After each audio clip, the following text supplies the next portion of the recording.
హరిః ఆ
గురుర్బ్రహ్మా గురుర్విష్ణుః గురుర్దేవో మహేశ్వరః గురుః సాక్షాత్ పరం బ్రహ్మ తస్మై శ్రీ గురవే నమః.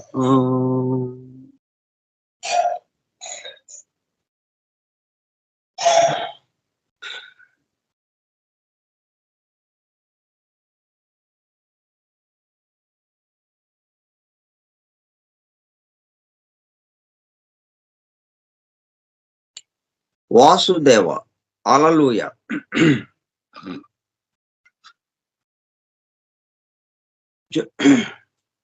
16/12/2023 శనివారము ఉదయం 10:15.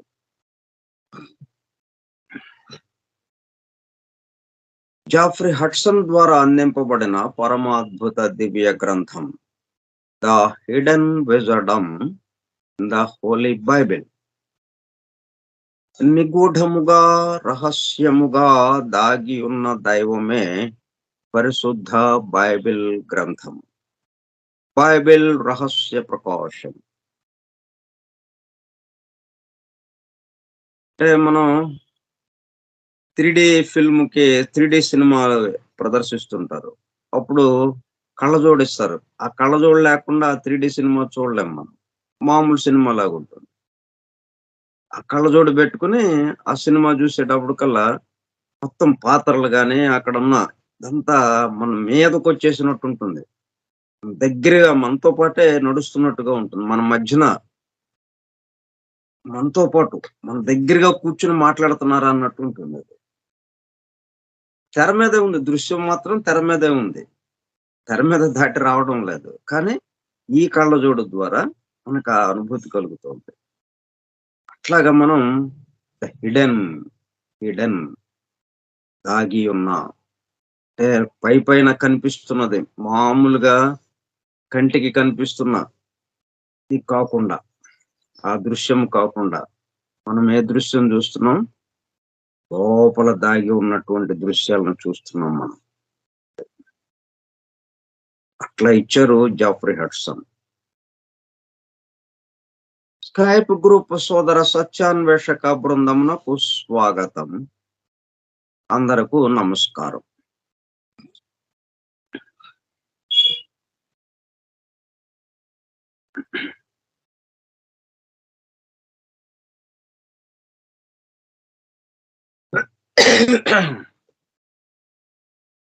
ఇప్పుడు మిస్టరీస్ లో ఇనిషియేట్ ఎవరైతే ఉన్నారో,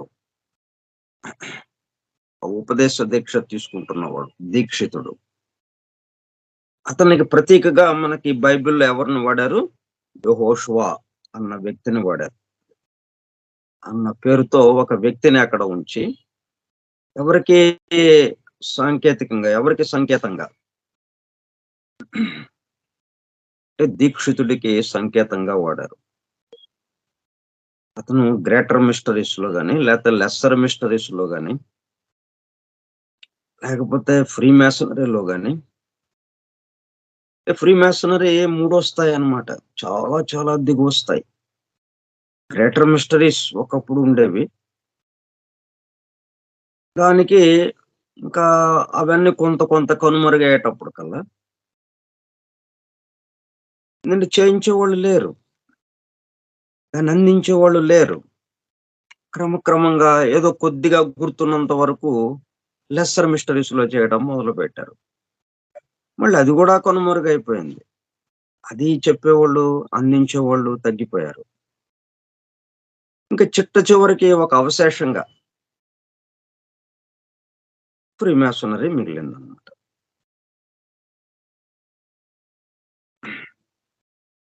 అదంతా దేని మీద ఆధారపడి ఉంది? Sun stands still, sun at its meridian, మిట్ట మధ్యాహ్నపు సూర్యుని వెలుగుతో. లోపల హాల్ అంతా ఎట్లాగుంటుంది? మిట్ట మధ్యాహ్నపు సూర్యుని యొక్క వెలుగుతో నిండి ఉన్నది. ఒక్క హాలేనా? మొత్తం ప్రపంచమంతా. బయటకు వస్తాం బాహ్య ప్రపంచానికి. బాహ్య ప్రపంచమంతా ఆ వెలుగుతో నిండి ఉంటుంది మనకి. తర్వాత ద సోలార్ ఫైర్, దాని గురించి కొంత విషయం చెప్తున్నారు ఇప్పుడు. అంటే దీనికి కొంచెం అనుబంధంగా ఎట్లా జరుగుతుంది ఇది? మనం ఆ వెలుగుని ఎలా దర్శించగలుగుతున్నాం? మామూలుగా మరి అందరూ దర్శించట్లేదు కదా. అక్కడ నిజంగా ఉండి ఉంటే అక్కడ మనకి అందరూ దర్శిస్తూ ఉండేవాళ్ళు కదా. లేదు మరి. కొంతమందే దర్శించగలుగుతున్నారు. ఆ దీక్షితులు మాత్రమే దర్శించగలుగుతున్నారు. ఎట్లా జరుగుతుంది ఇది? ఆ దర్శించేటప్పుడు జరిగే మార్పులేంటి? అవి తెలుసుకుందాం. ద సోలార్ ఫైర్, ద సౌరాగ్ని. సూర్యుడు అగ్నికి ప్రతీకగా. సౌరాగ్ని. One condition of the descent of the solar fire from the spiritual sun, ఏదైనా గాని రూపము జీవము. మనకు కనిపించేది ఆ గోళము బాహ్య రూపంతో ఉన్నటువంటిది. దాంట్లో జీవంతో ఉన్నటువంటి అసలైన సూర్యుడు ఉన్నాడు. ఆయన్ని స్పిరిచువల్ సన్ అంటాం. ఆత్మ, ప్రజ్ఞ, ఆత్మతో ఉన్నటువంటి సూర్యుడు లోపల ఉన్నాడు. ఆధ్యాత్మిక సూర్యుడు. అక్కడి నుంచి ఆ సోలార్ ఫైర్, ఆ సౌరాగ్ని, ఆ వెలుగు ఎట్లా కిందకి దిగింది? అంటే మనం మామూలుగా కనిపించేది ఏంటంటే అది పైనుంచి కిందకు వస్తుంటే మనం దాన్ని గ్రహిస్తున్నాము అనేది. ముందు అది చెప్పుకొని తర్వాత ఇది ఎట్లా జరిగింది అని అంటే లోపల మనది మేల్కోవటం వల్ల, లోపల దాని పట్ల మనం మేలు కాంచటం వల్ల అప్పుడు బయటది కనిపించింది మనకి అన్నది తర్వాత తెలుస్తుంది మనకి. ముందేమో ఇట్లాగా మనకు అనిపిస్తుంటుంది బయట నుంచి. అక్కడి నుంచి వచ్చే ఇప్పుడు సూర్యుడి యొక్క వెలుగు అక్కడి నుంచి వచ్చింది కాబట్టి మనకి సూర్యోదయం అయింది. అట్లా అన్ని కూడా బయట నుంచి లోపలికి అన్నట్టుగా మనకుంటుంది. విత్ ఇన్ అని. కానీ యథార్థంగా వాస్తవంగా జరుగుతున్నదేంటి? From within, without. లోపల నుండి నుండి వెలుపలకు, వెలుపల నుండి లోనికి కాదు, నుండి వెలుపలకు. అది తర్వాత చెప్పుకుంటాం.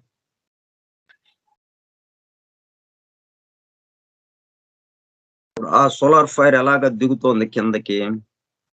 Decent of the solar fire from the spiritual sun, ఆధ్యాత్మిక సూర్యుడి నుంచి, ఆ సౌరగోళంలో ఉన్నటువంటి అసలైన సూర్యుడు ఏదైతే ఉందో, ఆ జీవముతో ఉన్నటువంటిది, అక్కడి నుంచి ఆ సౌరాగ్ని కిందకి ఎలాగా దిగుతోంది.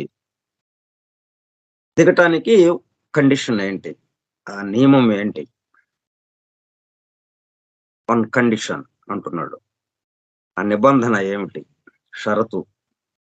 నిబంధన గాని, షరతు గాని ఏమిటి? అంటే ఏ స్థితితో ఇది కిందకి దిగుతోంది? అక్కడ ఏ స్థితి ఉంటే అది కిందకి దిగుతుంది. అది కిందకి దిగాలి అంటే కింద సిద్ధంగా ఉండాలి. దానికి తగిన స్థితి అక్కడ ఏర్పడి ఉంటే, అది రావడానికి కావాల్సినటువంటి స్థితి, అప్పుడు అది కిందకి దిగటానికి అవకాశం ఉంటుంది. ఇక్కడ ఎయిర్‌పోర్ట్ లేదు. అంతా మూసుకుపోయి ఉంది. ఇంకా ఆయన ఎలా కిందకి దిగగలడు? దిగలేడు. కాబట్టి కిందకి దిగాలి అంటే ఇక్కడున్నటువంటి పరిస్థితులు ఎట్లాగా అనుకూలిస్తూ ఉన్నాయి? ఎలా అనుకూలించాలి అంటే, through the monad or human microcosmic sun, ఎవరి ద్వారా అది సోలార్ ఫైర్ కిందకి దిగుతోంది అంటే, through the monad or human, జీవాత్మ. ఆ జీవాత్మే మనలో ఉన్న సూర్యుడు, మైక్రోకాస్మిక్ సన్, వామన రూపంలో ఉన్న ఆ ఆధ్యాత్మిక సూర్యుడు. అక్కడేమో బృహత్తర రూపంలో ఉన్న ఆధ్యాత్మిక సూర్యుడు సౌరగోళంలో ఉన్నది. మనలో మనం ఎట్లాగైతే వామన రూపంలో ఎలాగ ఉన్నామో, ఈ మొత్తం విశ్వానికి ప్రతీకగా ఒక వామన రూపంలో చిన్న రూపంగా ఎలాగున్నామో, మనలో ఉన్న సూర్యుడు కూడా, ఆధ్యాత్మిక సూర్యుడు కూడా చిన్న రూపంలో ఉన్నాడు. మైక్రోకాస్మిక్ సన్. దాన్నే మొనాడ్ అంటే జీవాత్మ అంటాం. Through the intellect and into the brain, through the intellect and into the brain, ఆ అంతర్వాణి లోకం ద్వారా, మేధస్సు ద్వారా, బుద్ధి ద్వారా, అక్కడి నుంచి మనసు నుంచి ఇక బ్రెయిన్ లోకి, ఆ మెదడులోకి, is a complementary ascent from the center of the planet of the fire, sometimes referred to as lunar resident there.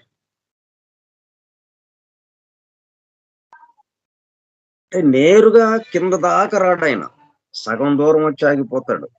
మళ్ళీ ఆయన్ని ఆ ఆధ్యాత్మిక సూర్యుడు ఎవరైతే ఉన్నారో ఆయన యొక్క సోలార్ ఫైర్, ఆ సౌరాగ్ని, ఆ వెలుగు ఎక్కడ దాకా వస్తుంది? కొంత దూరం వచ్చి ఆగిపోతుంది.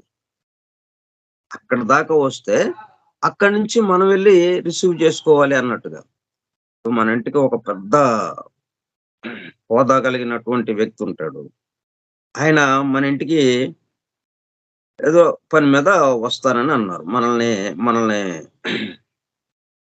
మన మీద ప్రేమతో, అభిమానంతో, మామూలుగా అయితే రావక్కర్లేదు. మనమే అతని దగ్గరికి వెళ్తుంటాం. పెద్దవాళ్ళ దగ్గరికి ఎప్పుడు చిన్నవాళ్ళు వెళ్తుంటారు. చిన్నవాళ్ళ దగ్గరికి పెద్దవాళ్ళు రారు కదా! కానీ మన మీద ప్రేమతో మనల్ని ఆశీర్వదించటానికి ఆయన వస్తన్నాడు. అప్పుడు మనం ఏం చేస్తాం? మన ఇంట్లో కూర్చుంటామా? వచ్చినప్పుడు తలుపు తీద్దాం. తలుపేసుకొని ఇంట్లో కూర్చోంగా. వచ్చినప్పుడు తలుపు తీద్దాంలే, తలుపు కొడతాడుగా, తలుపు తీద్దాంలే అప్పుడు అని అనం. రోడ్డంతా దానికి సిద్ధం చేస్తాము. ఒక మినిస్టరు మనకి అంతకుముందు ఈ మినిస్టరు ఈ రాజకీయాల్లో రాకముందు మనకి స్నేహితుడాయన. ఆ తర్వాత అతను రాజకీయాల్లోకి వెళ్ళాడు. అక్కడ నెమ్మదిగా మినిస్టర్ దాకా వెళ్ళిపోయాడు. మనకి ఓల్డ్ ఫ్రెండ్. అందువల్ల అతనేంటి, మనతో మాట్లాడడానికి, ఆ చిన్నప్పుడు స్నేహాన్ని గుర్తు చేసుకోవడానికి మన ఇంటికి వస్తానని అన్నాడు. ఇప్పుడేం చేస్తాం మనం? ఆ రోడ్డంతా ఎంతో హడావుడిగా ఆ రోడ్డంతా శుభ్రం చేయించటం. ఆ తర్వాత రోడ్డు మొదట్లోకి వెళ్ళి, ఆ మెయిన్ రోడ్‌లోకి వెళ్ళి, అక్కడ స్వాగతం చెప్పడానికి మనం సిద్ధమవుతాం. అక్కడ రాంగానే అక్కడి నుంచే ఆయనకి స్వాగతం చెప్పి, బ్యాండ్ మేళాల్లాటి ఏర్పాటు చేసి, ఎంతో ఆనందంగా, ఎంతో గొప్పగా ఆయన్ని మన ఇంటికి తోడ్కొనొస్తాం. ఇంకా ఈ పెద్ద పెద్ద వాళ్ళెవరైనా గురువుల్లాంటి వాళ్ళున్నారంటే, వాళ్ళకి ఈ ప వాళ్ళ పాదాలు కడిగి ఆ నీళ్లు నా తల మీద చల్లుకుంటాం. పళ్ళెంలో వాళ్ళ పాదాలని పెట్టి, ఆ పాదాలని కడిగి, ఆ నీటిని మనం చల్లుకుంటాం. అట్లాగా మనం స్వాగతం చెప్తాం. అలాగా మనం సిద్ధంగా ఉన్నాము. ఆ సోలార్ ఫైర్ ఎట్లాగొస్తుంది కిందకి? Through the intellect and into the brain is a complementary ascent from the centre of the planet of the fire. మన నుంచి ఎగువకి వెళ్తుంటే sometimes referred to as lunar resident there. మన నుంచి ఆ అగ్ని, ఆ వెలుగు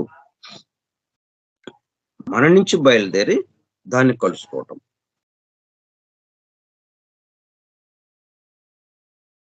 In occultly trained and developed man, this force flows up into the spinal cord to be concentrated at a force center at the base of the spine. ఇట్లా మనం రహస్యముగా, నిగూఢముగా, గుప్తముగా సాధన చేస్తున్నప్పుడు,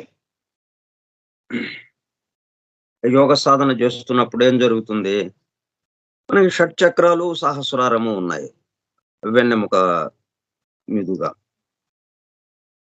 దాన్నే ఆరాన్స్ రాడ్ అంటాం. మనం ఉదయం దేవపి మహర్షి బోధల్లో చెప్పుకున్నాం. ఆరాన్స్ రాడ్ అంటే ఈజిప్ట్ పురాణ కథల్లో ఉన్నదది. ఆరాన్స్ రాడ్. ఆ వెన్నెముకకి ప్రతీకగా, షట్చక్రాలు, సహస్రారానికి ప్రతీకగా దాన్ని ఆయన చేత్తో పట్టుకున్నాడన్నమాట. ఇప్పుడేం జరిగింది? మూలాధారం నుంచి అది ఉత్తేజం చెంది డెవలప్డ్, ట్రైన్ అండ్ డెవలప్డ్ దాన్ని శిక్షణ ఇచ్చి, నెమ్మదిగా దాన్ని అభివృద్ధి పరిచి, ఆ నిద్రాణ స్థితిలో ఉన్నటువంటి మూలాధారాన్ని ఉత్తేజం చెందించి, అంటే 3.5 చుట్టలు చుట్టుకున్న పాముతో మనం పోలుస్తాం. ఎందుకని? అంటే మనం ఖనిజ వర్గు, వృక్ష వర్గు, జంతు వర్గు దాటి మానవ వర్గులోకి వచ్చి సగంలో ఉన్నాం. అందుకని 3 చుట్టలు చుట్టుకుని కొంచెం పైకిగా ఉంది. అంటే 3.5 చుట్టలుగా అన్నట్టుగా ఉందన్నమాట. ఇక ఇక్కడి నుంచి మనము ఆ దివ్య మానవుడుగా మారటానికి కావాల్సిన ఏర్పాటుగా పైకి వెళ్ళాల్సిన అవసరం ఉంది. Sometimes referred to as in occultly trained and developed man, this force flows up into the spinal cord. ఇప్పుడు ఆ వెన్నుపూస నుంచి, మూలాధారం నుంచి వెన్నుపూస ద్వారా పైకి ప్రసారం అవటం ప్రారంభమవుతుంది ఆ శక్తి. To be concentrated at a force centre at the base of the spine. ఇవన్నీ ఫోర్స్ సెంటర్, శక్తి కేంద్రాలు ఇవన్నీ. ఆ శక్తి ఎప్పుడైతే ఉత్తేజం చెంది కదలిక ఏర్పడుతుందో, అక్కడి నుంచి ఇంకా పైకి ఎక్కడం మొదలు పెడుతుంది. పైకి ఎగేయటం మొదలు పెడుతుంది. మనకి ఆ సన్నుని దగ్గర నుంచి ఉన్న వెలుగు అక్కడి నుంచి కిందకి దిగటం ప్రారంభమవుతుంది. ఈ 2 ఎక్కడ మీట్ అవుతాయి? మన యొక్క సహస్రార కేంద్రం దగ్గర కలుస్తాయి.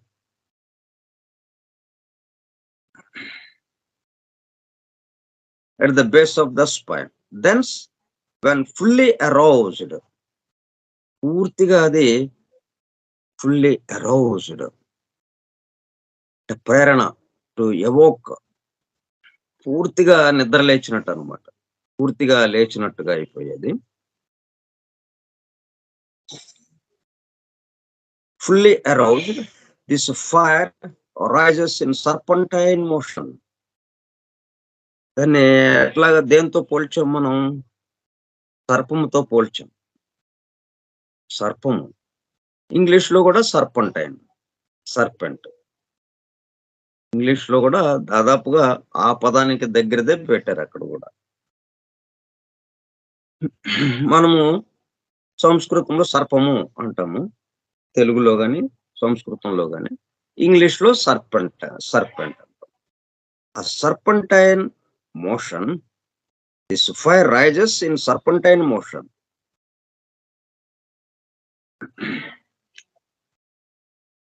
One of its name is the serpent fire. Serpent fire.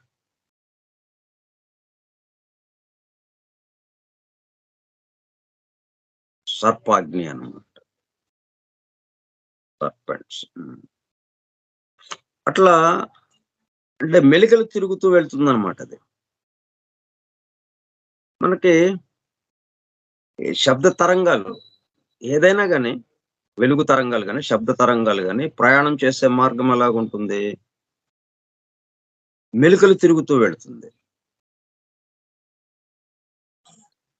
అట్లాగే ఈ శక్తి కూడా మెలికలు తిరుగుతూ, ఈ కుండలిని శక్తి మూలాధారం నుంచి పైకి ఎగసి ఆ వెన్నుపూస ద్వారా మెలికలు తిరుగుతూ పైకి ఎగబోకుతూ ఉంటుంది. అంటే మనం కొండ పైకి శిఖరం ఎక్కాలంటే మనం ఏం చేస్తాము?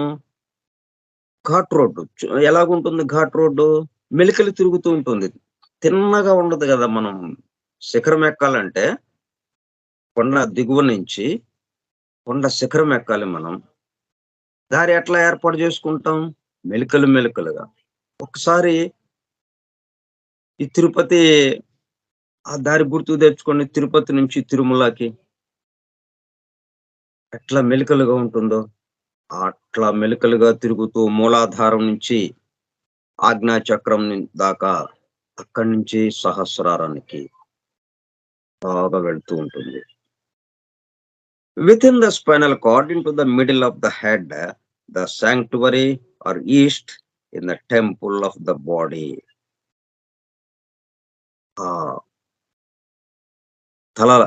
తల వరకు, తల భాగంలోకి, అంటే పిట్యూటరీ పీనియల్ గ్లాండ్ ఏదైతే ఉందో, పిట్యూటరీ బాడీ పీనియల్ గ్లాండ్ అక్కడ దాకా చేరుతుంది అన్నమాట.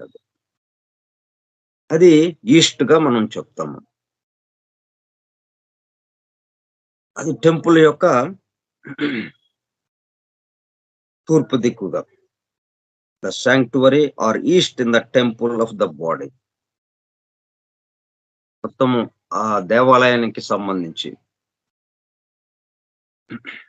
దేవాలయాన్ని ఒక దేహంగా మనం భావిస్తే దాంట్లో ఈ గర్భాలయము ఈస్ట్ ని సూచిస్తూ ఉంటుంది. In the temple of the body. This extremely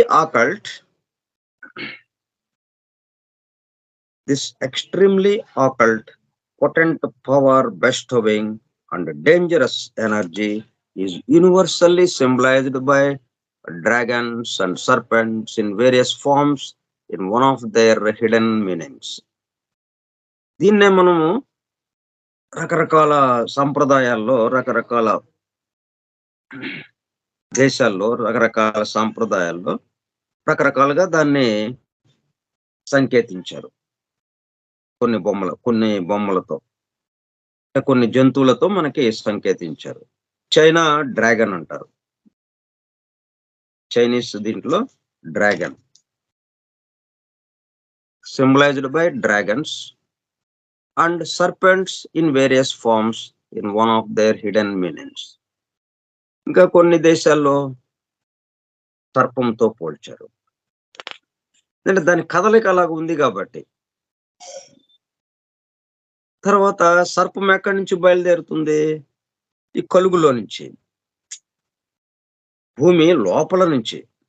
పైన తిరగదు కదా అది, భూమి లోపల ఉండి అవసరమైనప్పుడు పైకి వస్తుంది. ఆ పుట్టలో ఉండి పుట్టలో నుంచి బయటకు వస్తుంది అన్నట్టుగా. అందుకని మనం ఇది మూలాధారం నుంచి బయలుదేరి అట్టడుగున బేస్ సెంటర్ ఏదైతే ఉందో అక్కడి నుంచి బయలుదేరి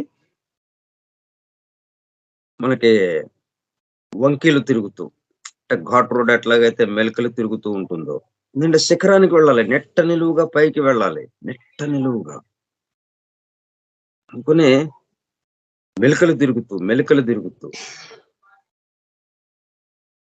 ఆ ఘాట్ రోడ్డు ఎలాగైతే ఉంటుందో ఆ మాదిరిగా మెలికలు తిరుగుతూ శిరస్సును చేరుతుంది. ఆ సహస్రారం దగ్గర ఆగుతుందన్నమాట. ఇక ఆ ఆధ్యాత్మిక సూర్యుడు యొక్క సౌరాగ్ని, సూర్యుడు యొక్క అసలైన సూర్యుడు ఏదైతే ఉందో భౌతిక గోళం కాకుండా ఆ సూర్యుడి దగ్గర నుంచి సౌరాగ్ని బయలుదేరి అది ఎక్కడ దాకా వచ్చి ఆగుతుంది? మన సహస్రారం దగ్గర ఆగుతుంది. ఈ రెండు ఇక్కడ కలుసుకుంటాయి, సహస్రారం దగ్గర కలుసుకుంటాయి. దాంతో ఏమవుతుంది? మొత్తం ప్రపంచంతో, మొత్తం విశ్వంతో తాదాత్మ్యం చెందినట్టు అయిపోతుంది. అద్భుతమైన శక్తిగా మారిపోతాం మనం. అయితే ఈ శక్తి కొంతమందిలో ప్రమాదానికి, dangerous energy, this extremely occult potent power bestowing, చాలా అద్భుతమైన శక్తి ఇది. ఇంకా అష్టసిద్ధులు,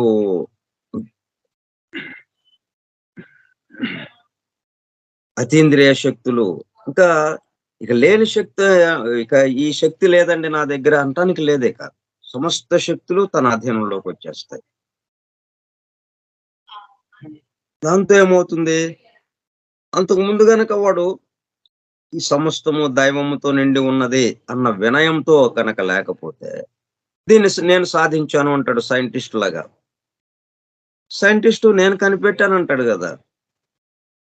అంతకు ముందే అక్కడ ఆ ఏర్పాటు ఉంటే ఆ ఏర్పాటును మనం ఉపయోగించుకుని ఈ విషయాన్ని మనం కనుక్కొని దాన్ని మనకి అనుకూలంగా మలుచుకుంటున్నాము అన్న విషయాన్ని చెప్పకుండా నేను వెళ్ళేటప్పటికల్లానే అక్కడ అది ఉందండి అని అంటలేదు.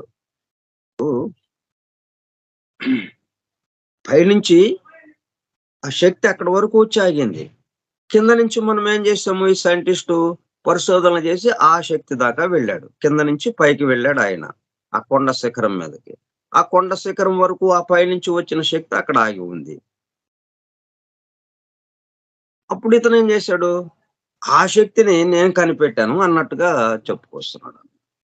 అట్లా మనం కూడా భౌతిక విషయాలతో సంబంధం పెట్టుకుని భౌతిక సుఖాల కోసం, అంటే నా కోసం, నాది, నేను అన్న భావనతో ఉన్నవాడికి ఇది జరిగితే ఇట్లాగా మూలాధారం నుంచి ఆ కుండలని శక్తి ఉత్తేజితం చెంది, ప్రేరణ చెంది, మేల్కొని ఆ కుండలని శక్తి మేల్కొని క్రమక్రమంగా సహస్రారం దాకా వెళ్ళింది అనుకోండి, ఒక అద్భుతమైన శక్తి ఇతని అధీనంలోకి వచ్చేస్తాయి శక్తులన్నీ. కానీ ఇతని యొక్క స్వభావం ఎలాగ ఉంది? నేను నా కోసం సుఖాలు అనుభవించాలి, వీళ్ళందరి మీద ఆధిపత్యం చేయాలి, పెత్తనం చేయాలి, వీళ్ళందరూ నాకు లోబడి ఉండాలి అన్న భావంతోనే ఉన్నాడు. దాంతో ఆ శక్తులన్నిటినీ అట్లా ఉపయోగించడానికి ప్రయత్నం చేస్తాడు. అటువంటి ప్రమాదము కొంచెం ఉంటుంది. ఇటువంటి వాటితో కొంచెం జాగ్రత్తగా మనం మెలగాలి. ఇది 2 వైపులా పదును ఉన్న కత్తి లాంటిది. ఏమాత్రం కొంచెం అజాగ్రత్తగా ఉన్నా మళ్ళీ ఏమవుతుంది? వెంటనే కిందకి దిగిపోతాం. ఎంత పైకొచ్చామో మనం కొండ శిఖరం దాకా, ఇట్లాగా వేరు వేరుగా ఎట్లా పడితే అలాగా వాడేటప్పుడు కల్లా ఏమైంది? ఈజిప్టు ఈజిప్ట్ నాగరికత ఎందుకు పోయింది? గ్రీకు నాగరికత ఎందుకు పోయింది? మొత్తం శిథిలమైపోయినాయి, నాశనం అయిపోయినాయి. అంత గొప్ప స్థితికి వెళ్ళి మొత్తం సమస్త శక్తుల్ని వాళ్ళ అధీనంలోకి తెచ్చుకొని తీరా మళ్ళీ అంటే వాటిని వ్యక్తిగతంగా తమ యొక్క గొప్పతనం కోసం తమ యొక్క అభ్యున్నతి కోసం వాడాలి అన్న భావన ఎప్పుడైతే వచ్చిందో, వెంటనే అది వెనక్కి తీసేసుకుంది. అంటే ఆ కనెక్షన్ కట్ అయిపోయింది. ఆ ఆధ్యాత్మిక సూర్యుడి నుంచి వచ్చినటువంటి ఆ శక్తి దీంతో కటీఫ్ అంది అంతే ఇక. దాంతో జర్రున మూలాధారానికి దిగిపోయిందది. అది అక్కడ ఉన్నంత సేపే ఈ మూలాధారం నుంచి వచ్చినటువంటి ఆ కుండలిని శక్తి సహస్రారం దగ్గర నిలబడుతుంది. అది గనక లేకపోతే ఇంకిది ఎళ్ళలేదు. ఆకర్షణ కావాలి గదా! అది అక్కడి దాకా వచ్చి ఉంది గాబట్టి దాన్ని పైకి లాగ్గలిగింది. దాని యొక్క ఆకర్షణతో కింద నుంచి మనం పైకి వెళ్ళగలిగాం. ఎప్పుడైతే అది కటీఫ్ అందో ఇంక వెంటనే ఇది ఇంకక్కడ నిలవలేదు. దాంతో యథాస్థానానికి మూలాధారానికి వచ్చేస్తుంది. అది మరి అరౌజ్ అవ్వటానికి, అది మేల్కొనటానికి మనం ఎన్ని జన్మలుగా సాధన చేసాం.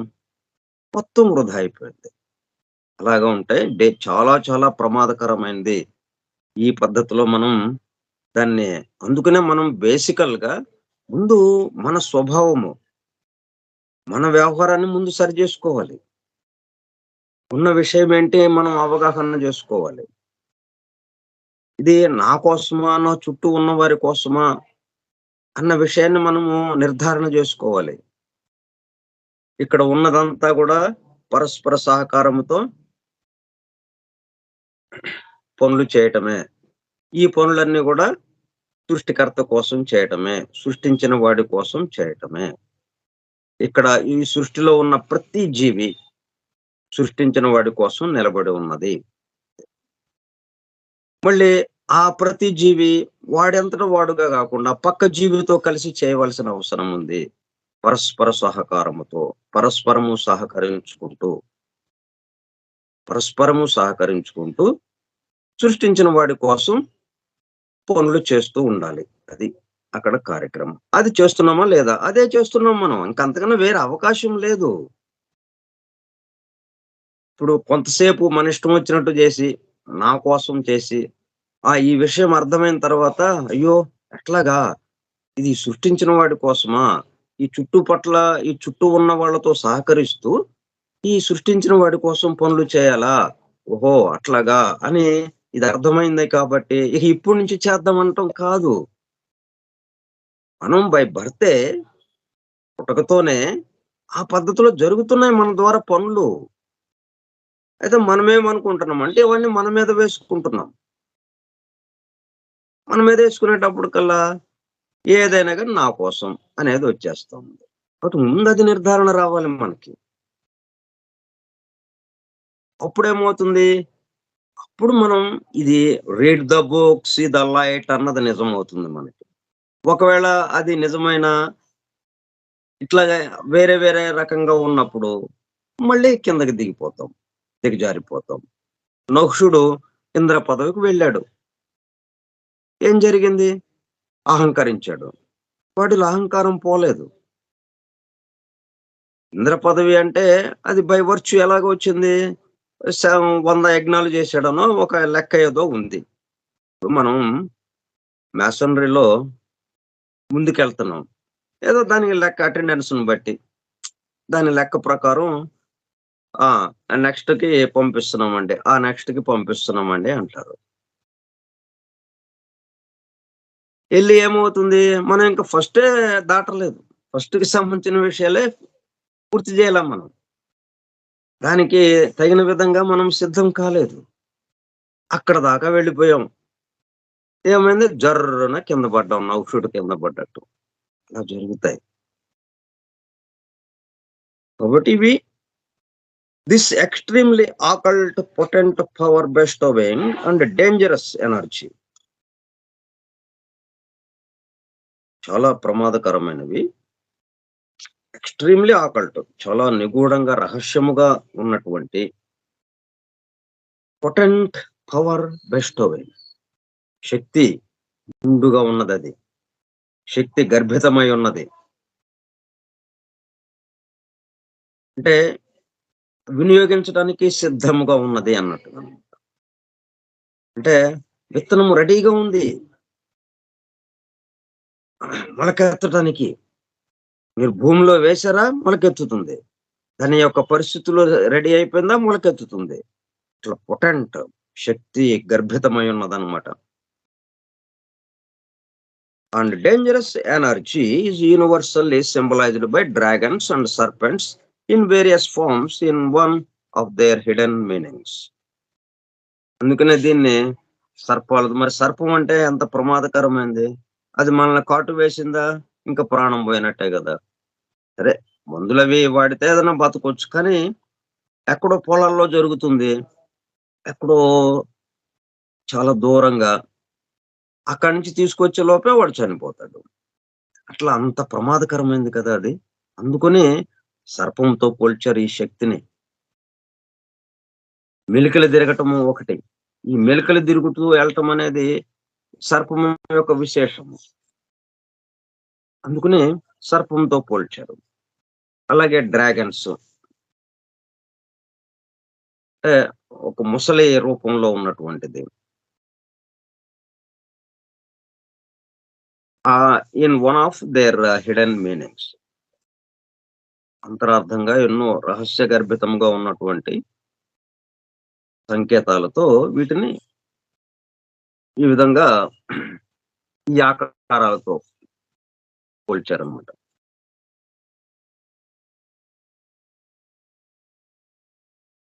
Egyptian religious art portrays portions of ceremonies of initiation. Egypt వెళ్ళామనుకోండి, ప్రధానంగా స్ఫింక్స్ ఒకటి, తర్వాత పిరమిడ్స్. ఆ పిరమిడ్ లోపలికి వెళ్తే మొత్తం చిత్రాలతో నిండి ఉంటుంది. ఏమిటి ఆ చిత్రాలు? ఇనిషియేషన్స్ కి సంబంధించినవి, రకరకాల ఇనిషియేషన్స్, పురాణ కథలన్నీ దాంట్లో ఇచ్చారు. ఈ శక్తిని ఎట్లాగా, ఈ కుండలిని శక్తిని ఎట్లాగా పైకి తీసుకురావడం, ఆ ఆధ్యాత్మిక సూర్యుడి నుంచి వచ్చే శక్తితో ఇది కలిసి బ్రహ్మాండమైన శక్తిగా తయారవడం ఎట్లాగా అన్నట్టుగా మెయిన్ ఇనిషియేషన్స్ కి సంబంధించి, అంటే గ్రేటర్ మిస్టరీస్ చాలా ఎక్కువగా అక్కడ చేశారు. గ్రేటర్ మిస్టరీస్ చక్కగా చేసుకుంటా వచ్చారు అక్కడ. ఈజిప్షియన్ రిలీజియస్ ఆర్ట్ చోట ఆ మతానికి సంబంధించినటువంటి, ఈజిప్ట్ నాగరికతకి సంబంధించినటువంటి మొత్తం కళారంగం అంతా, ఈ చిత్రలేఖనం అంతా, చిత్రాలన్నీ, గోడ మీద గీసిన చిత్రాలన్నీ portrays portions of ceremonies of initiation. Initiation ఏ పద్ధతిలో చేస్తుంటారు అన్నట్టుగా అవి కొంత కొంత బయటికి బహిరంగంగా చెప్పారనమాట. అన్ని చెప్పలేదు, కొన్ని రహస్యంగానే ఉంచి కొన్ని బహిరంగపరిచారనమాట. మనకి ఎట్లాగైతే hidden life in free masonry అనే లెడ్ బెటరు ఫ్రీ మ్యాసనరీకి సంబంధించి కొన్ని విషయాల్ని మాత్రమే బయటికి వెల్లడి చేశాడు. అది రహస్యమైంది, బయట ఎవరికీ తెలియకూడదు. అట్లాగనే మరి ఇది ప్రజలందరికీ సంబంధించిన విషయం ఇది. సమస్త మానవాళికి సంబంధించింది. కాబట్టి ఇటువంటిది ఒకటి ఉంది, ఈ పద్ధతిలో జరుగుతూ ఉంటుంది అనే ఓవరాల్ కాన్సెప్ట్, ఓవరాల్ గా ఇదిగో ఈ పద్ధతిలో జరుగుతుంది అని చెప్పడం కోసం ఆయన ఏం చేశారంటే ద హిడెన్ లైఫ్ ఇన్ ఫ్రీమాసనరీ అని ఒక గ్రంథాన్ని రాసి దాంట్లో ఈ రహస్యాలన్నిటిని చాలా వరకు, అంటే ఎంతవరకు మనం బయటకి చెప్పొచ్చు ప్రజాబాహుళ్యానికి, అంతవరకు దాన్ని దాంట్లో వెల్లడి చేశాడు ఆయన. అట్లాగే ఈజిప్షియన్స్ మొత్తం చిత్రాల ద్వారా గోడల మీద చిత్రిస్తూ చాలా భాగాన్ని వెల్లడి చేశారు వాళ్ళు. ఈ ఇనిషియేషన్స్ లో ఉన్నటువంటి ఈ ఉపదేశ దీక్ష ఇచ్చేటటువంటి ఉపదేశ దీక్షకి సంబంధించినటువంటి కొన్ని కొన్ని సందర్భాలని అక్కడ చిత్రీకరించారు అనమాట. మొత్తం అసలైనవి కాకుండా కొన్నేమో రహస్యంగానే ఉంచారు, బయటికి ఏమి చెప్పకుండా. And in most of the sculptures, relics, murals, and papyri, candidates were a triangular candidates were a triangular apron. అంటే ఏం ధరించేవాళ్ళు క్యాండిడేట్ గా గుర్తుగా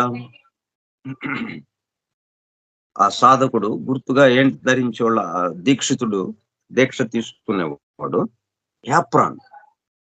ఎటువంటి యాప్రాను? ఏ ఆకారంలో ఉన్న యాప్రాను? ట్రయాంగిల్ షేప్ లో ఉన్న యాప్రాన్ని ధరించేవాడు. నడుముకి చుట్టుకునేవాడు. త్రిభుజాకృతిలో ఉన్నటువంటి యాప్రాన్. అవి ఎట్లాగా తెలిసింది మనకి? And in most of the sculptures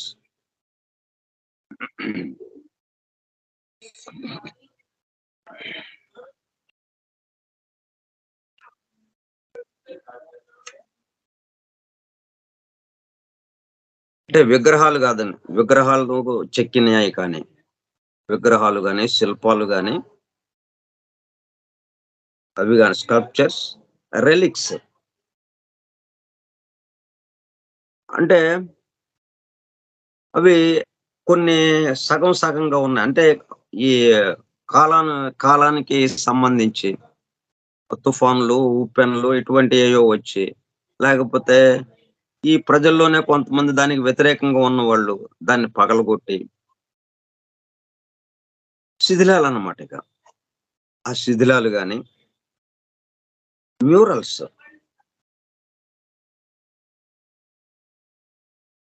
అట్లాగే అండ్ పాపిరి అంటే తాళపత్ర గ్రంథాలు. తాళపత్ర గ్రంథాల మీద వేసినటువంటి బొమ్మలు గాని, ఇవన్నీ ఏం తెలియజేస్తుంది? క్యాండిడేట్స్ వేర్ ఎ ట్రయాంగులర్ ఆప్రాన్. ఉపదేశ దీక్ష ఇస్తున్నట్టుగా చిత్రం ఉంటుంది. గురువు శిష్యుడికి ఉపదేశ దీక్ష ఇస్తున్నట్టుగా ఉంటుంది. మనకి the hidden life in Freemasonry Leadbeater రాసిన గ్రంథానికి ముఖ చిత్రం ఏంటి? గురువు శిష్యుడు. గురువు శిష్యుడికి ఉపదేశం ఇస్తున్నట్టుగా ఉంటుంది ఆ బొమ్మ. వాళ్ళు ఏం ధరించారు? Triangular apron. త్రిభుజాకృతిలో ఉన్నటువంటి యాప్రాన్ ని ధరించారు వాళ్ళు.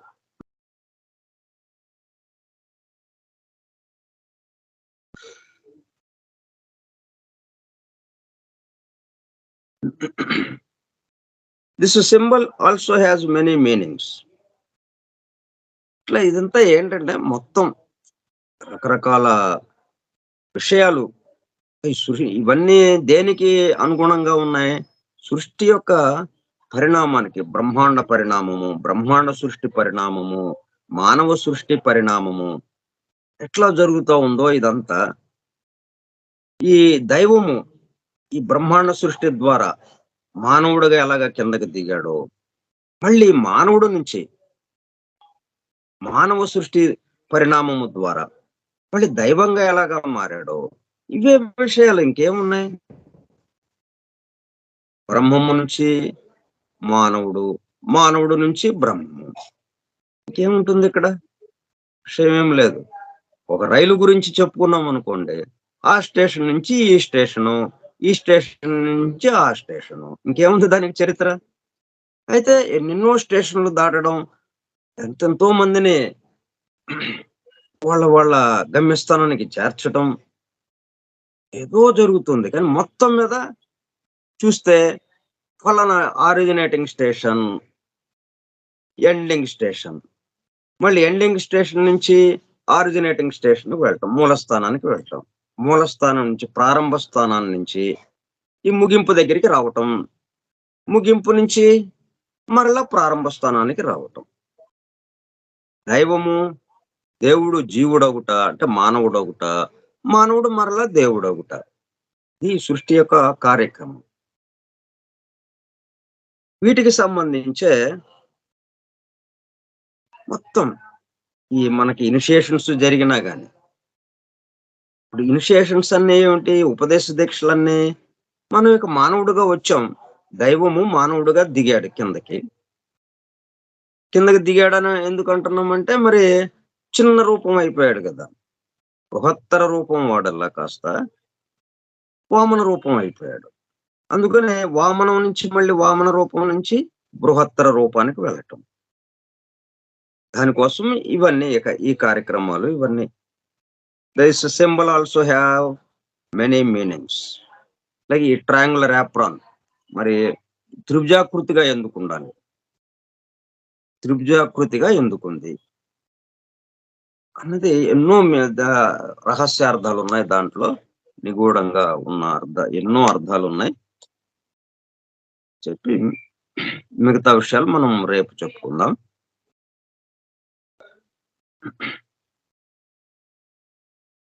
స్వస్తి ప్రజాభ్యః పరిపాలయంతాం న్యాయేణ మార్గేణ మహిం మహిషాః. ఓ బ్రాహ్మణేభ్యః శుభమస్తు నిత్యం. లోకాః సమస్తాః సుఖినో భవంతు. లోకాః సమస్తాః సుఖినో భవంతు. లోకాః సమస్తాః సుఖినో భవంతు. ఓం శాంతి శాంతి శాంతి. ఓపికగా ఉన్నటువంటి సోదర సత్యాన్వేషక బృందమునకు ధన్యవాదములు. Thank you all. Vasudeva. Hallelujah.